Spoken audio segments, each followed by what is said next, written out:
Salut à tous, on se retrouve pour un nouvel épisode de ma série Checkpoint et aujourd'hui on va parler de Romeo Lavia. On s'attaque donc à un énorme morceau parce que je ne vous cache pas que ça fait déjà des mois et des mois que j'ai envie d'en parler, mais j'attendais le bon moment.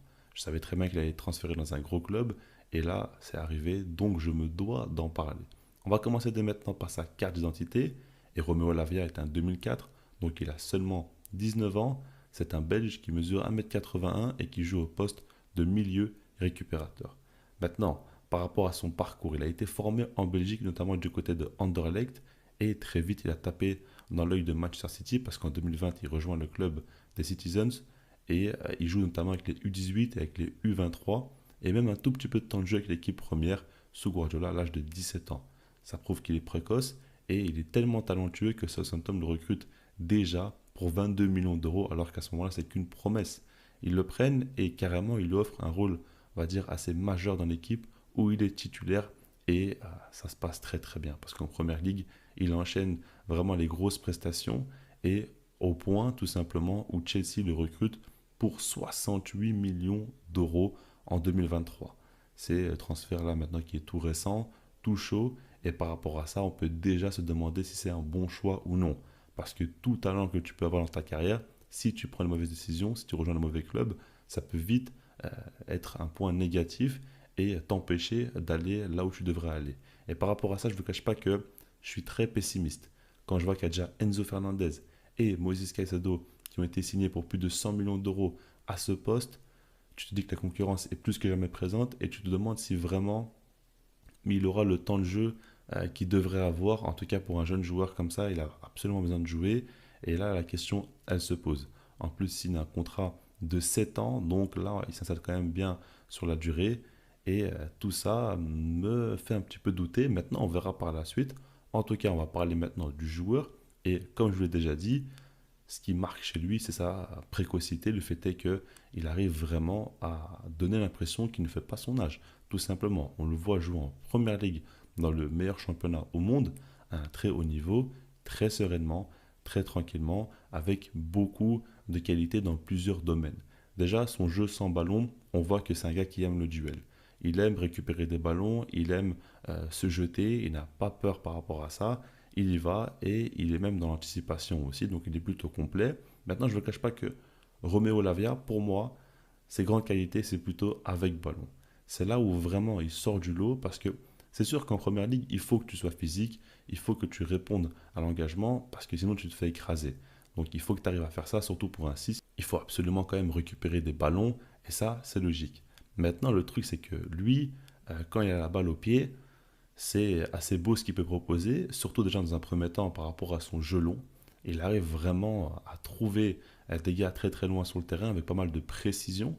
Ça, c'est assez impressionnant, surtout pour une équipe comme Southampton qui va souvent jouer en bloc bas et exploser en contre. Eh ben, la VIA peut lancer ses contres avec des longues passes comme ça qui vont directement casser une voire deux lignes et surtout que quand elles sont précises, ben, ça amène directement du danger pour son équipe. Maintenant, en dehors de ça, Romeo Lavia n'est pas non plus le type de numéro 6 qui va rester très très bas sur le terrain constamment. C'est un joueur qui aime aussi se projeter. Je dirais même que techniquement, en termes de dribble, il est quand même assez efficace et il propose pas mal de belles choses. On le voit souvent sous pression, il ne va pas forcément essayer de faire le moins de touches de balle possible pour sortir du pressing, il peut le faire, mais il va aussi des fois garder le ballon, dribbler un, deux joueurs et puis faire sa passe. Lavia, c'est un joueur qui va tout le temps essayer de casser une, voire deux lignes avec une passe ou avec des dribbles.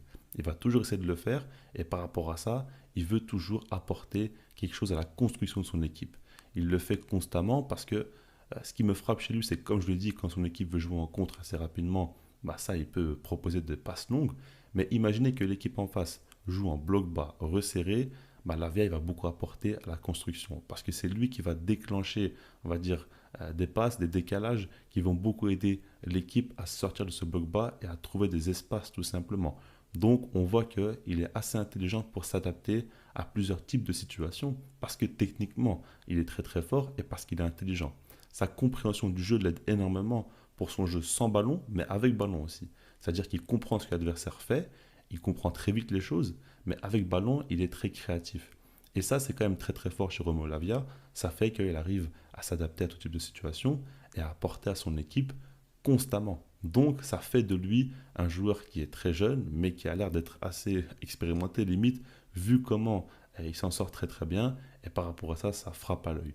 Surtout, comme je le dis, quand tu le fais en première ligue, et puis il y avait pas mal de matchs à référence pour lui, notamment face à Chelsea, où il avait même marqué un but.